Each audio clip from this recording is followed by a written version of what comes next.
This was the strangest arrest that I've encountered. I decided to go out on a walk. And the poop so bad. The poop. Let me go. Oh my God. Go Gators. Go Gators. Call my mom. Just call my mom. Hey, Mom, I'm in jail. Can I show you my rear end? I think you might believe me when you see it.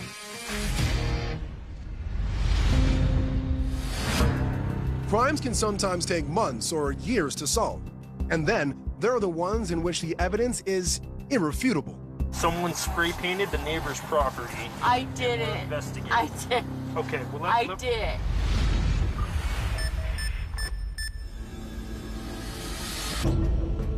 Police are called to a house where a garage and car have been vandalized with graffiti.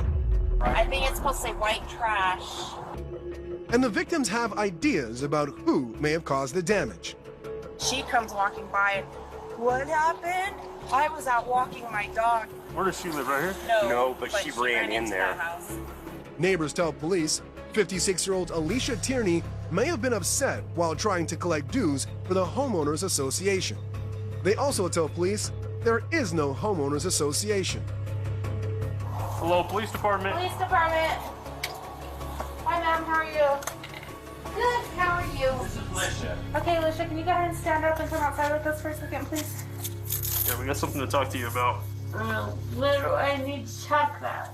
Well, You having trouble walking, man? yeah, she's a little. Yeah, I drank. Okay. Yeah, she's a little bit. Yeah, I drank. Okay, I got her. I got her from here. All right. Well, let's get out, okay. The evidence, paint all over her hands, would suggest that Tierney has literally been caught red-handed. We're gonna place you in handcuffs, okay? So you need to put your hands behind your back. Because I spray painted that guy. Are you videoing this? Yes. Yeah, it's all being recorded. Thank you. I love you. Love you. Thank you, appreciate that. Because I spray painted it out. Can you go ahead and take a seat for me? Oh, sure. Why am I handcuffed? So you are in handcuffs because someone spray painted the neighbor's property. I did it. Investigate. I did. Okay, well I did.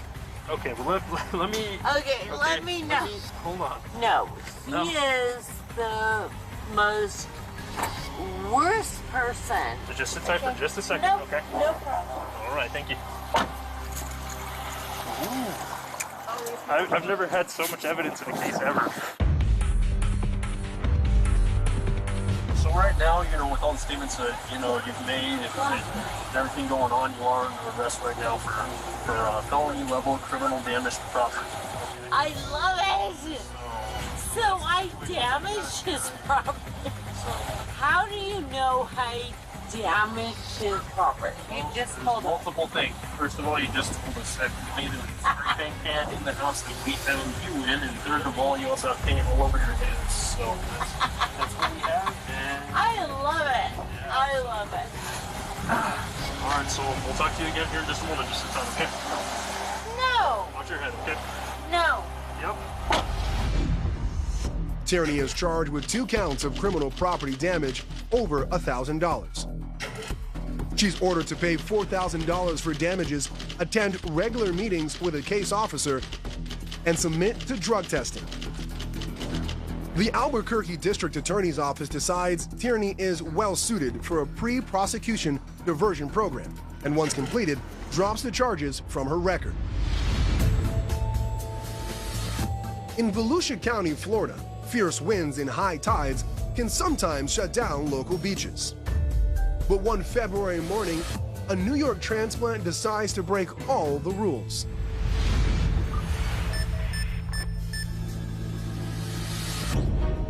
When Jason Brushkovich heads down to Florida for some R&R, he makes a beeline for the surf. I woke up in a hotel and I saw the waves coming in and stuff, and I got in the truck and headed to the water. He gets on the beach by driving around a closed gate and a do not enter sign. I was gonna just go down the beach, but then I decided to go out of the water. The white pickup truck rides the breakers as Jason attempts to do donuts in the white water.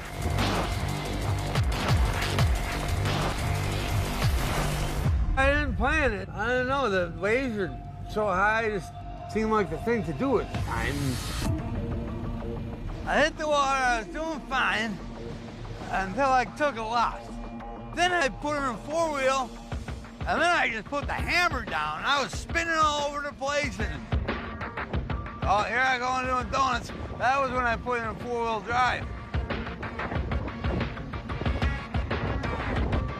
Next thing you know, the whole truck went kaput.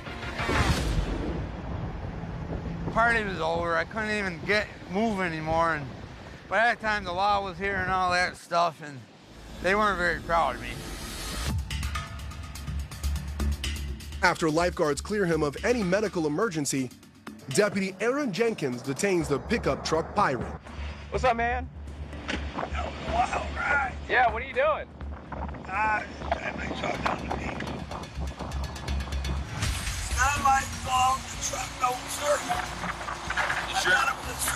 Yeah, but you shouldn't be driving on the beach when the gates are all closed. Are we not hearing this anymore? No. Can I get in trouble for that? It's a misdemeanor at this point. Hey, go ahead and stand up for me, man. Put your hands behind your back. Brushkovich is arrested and taken to Volusia County Jail, where he's charged with failure to pay a vehicular access fee. He is sentenced to pay a $58 ordinance violation fine. The pickup truck is towed off the beach. I have regrets about driving in the ocean. I had to go to jail, and I got to pay for the truck. And that's the other thing we got to think about. There's consequences to all our actions, too. When police are on the hunt for an alleged criminal, Busy street, busy street, busy street. Oh, oh! sometimes the suspect can be found hiding in plain sight. Yo, come on, guys. It's the blue car.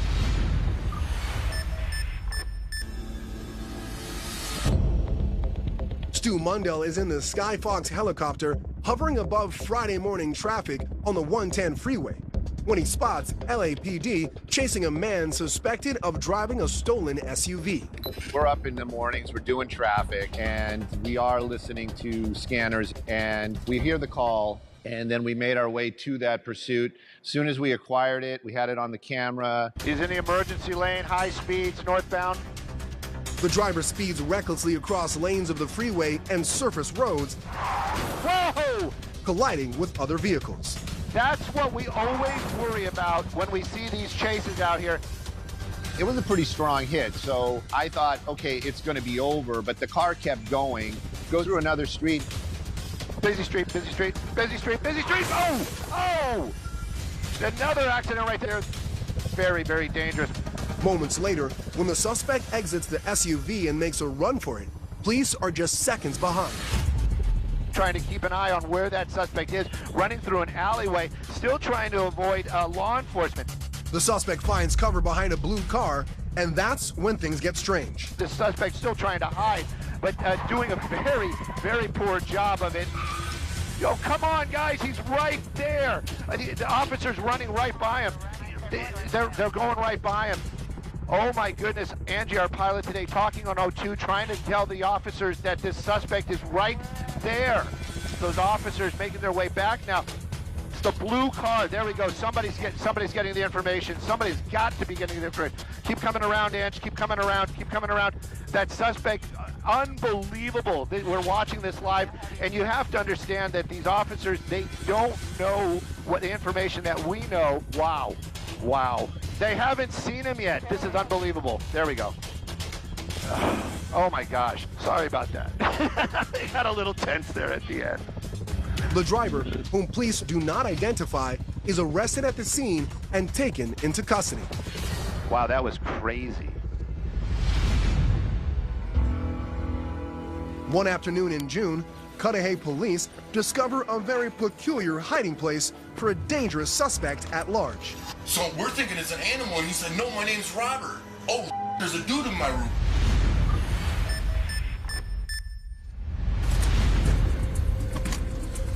But the bizarre game of hide-and-seek began the night before with a 911 call about a gun-toting man running across rooftops. You said you heard glass breaking? Yeah, I had a house across the street, and somebody ran across the roof. You said someone ran across the roof? Yep. Do you still see them? No, we don't. When officers arrive to the 3600 block of East Carpenter Avenue, they're met with gunshots. Shots fired. Shot fired. Shot fired. We're in a situation. Somebody's definitely shooting at us. 10-4. Individual was running eastbound across the roof. Come on, keep an eye out. After hours of looking for the suspect, the search is called off. 9 desk. Myself at 64 are back to armor. But when officers are called back to the neighborhood the following morning, Hi, this is Summers Avenue. There's somebody hiding in the attic upstairs. Police. the search for the suspect takes a very strange turn. I'm wondering if it's one of the guys who was shooting last night.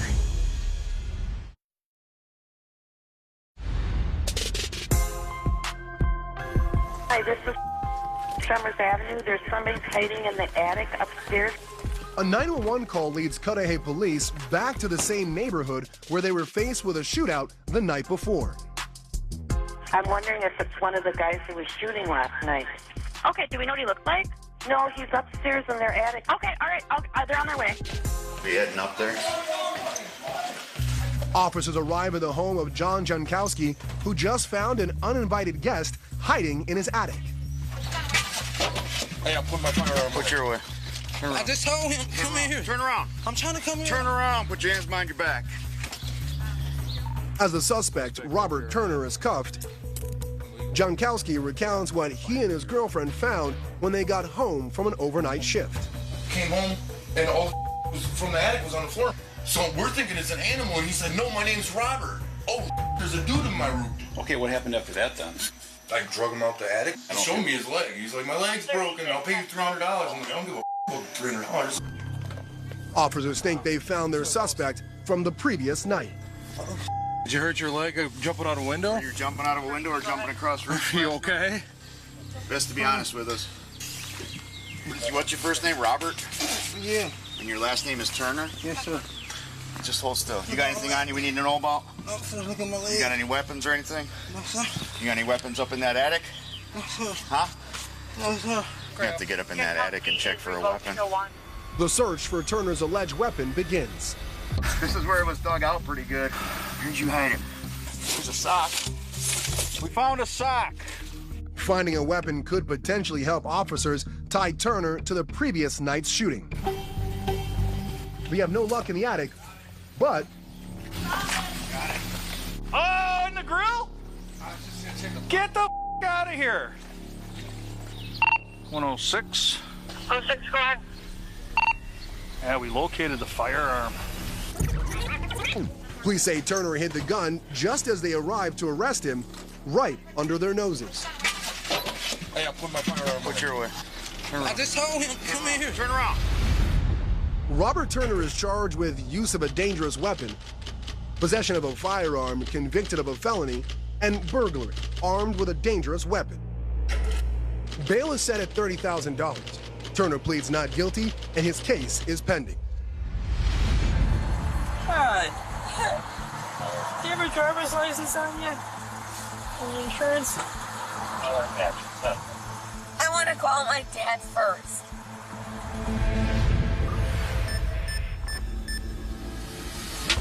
When Officer Jimenez Berry arrives at the scene of a car accident, he comes face to face with a driver dealing with a lot of emotions. What happened today? My grandma died. That's what happened. Today? Today. And I was going to this special cemetery. And that's when I got into the car accident. My mom told me that my grandma passed away. And that's why I'm so upset. So you can talk to my parents then. I don't need to talk to your parents. I need to talk to you. You were the one involved in this accident. The officer has a hard time keeping 37-year-old Christina Pilot focused on the task at hand. Oh, really? Does Shabiwa? Oh, no, he's just he's an accident waiting to be happened. That's not your driver's license, ma'am. So how much did you drink today? None. Because I can smell alcohol. Good for you. How much did you drink today? I did not. I have 2 different breathalyzer things in my car. Those are garage door openers. Which are also breathalyzing submission. Oh, that's cool. Finally, Pilot hands her license over to the officer and tries to call her dad. I'm gonna talk to my in private. That's not a phone. It's a hand whip. I know it's a hand whip. It's still a phone. It's still a phone. Okay? Don't breathe.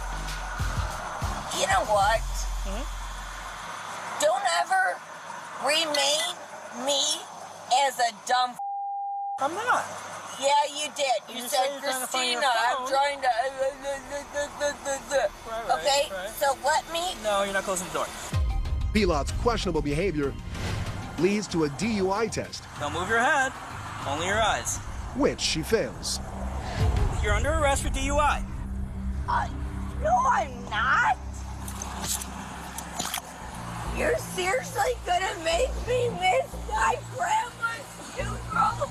Pilot is arrested and driven to the police station, where she continues to express her deep need to talk to her father. I want to talk to my dad. But I still have to. It's his mom who is getting buried today. Sorry. And she finally gets her wish. Dad, I got arrested coming to your mother's funeral. I'm at the Niles police station. Come and get me now. And tell your sister to go off. I don't care. Come get my ass now. Pilot is charged with driving under the influence, failure to reduce speed to avoid an accident, and reckless conduct. She takes a plea deal, pleads guilty to reckless conduct, and is sentenced to 12 months of supervision. The remaining charges are dropped.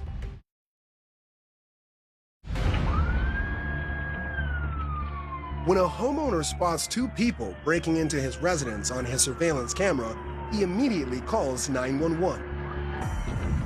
Did you see anybody? No, I can't see nobody. All I can see is the towel being put over the camera.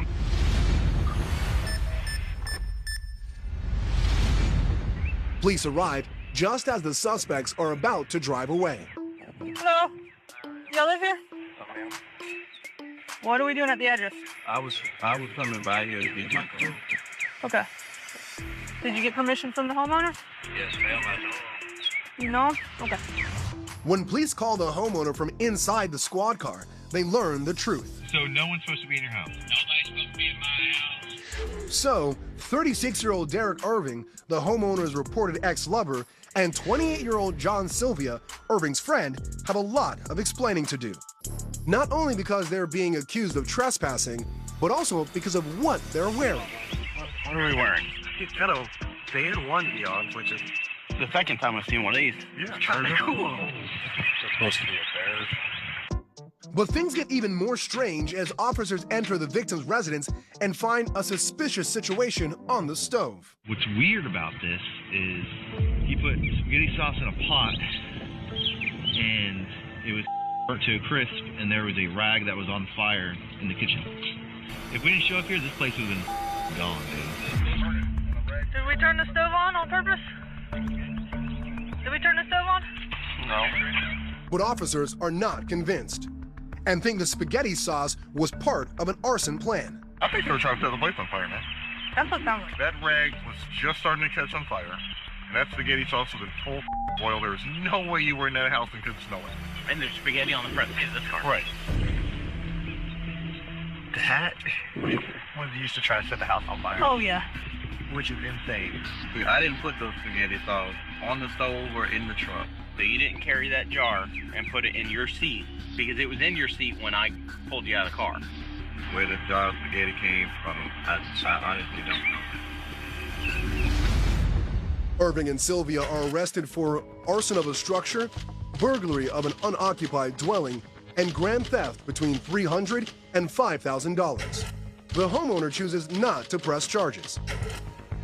Sylvia is also charged with operating a vehicle without a valid driver's license, which was reduced to failure to display driver's license. He pleads no contest and is ordered to perform 10 hours of community service in lieu of paying court costs and fines.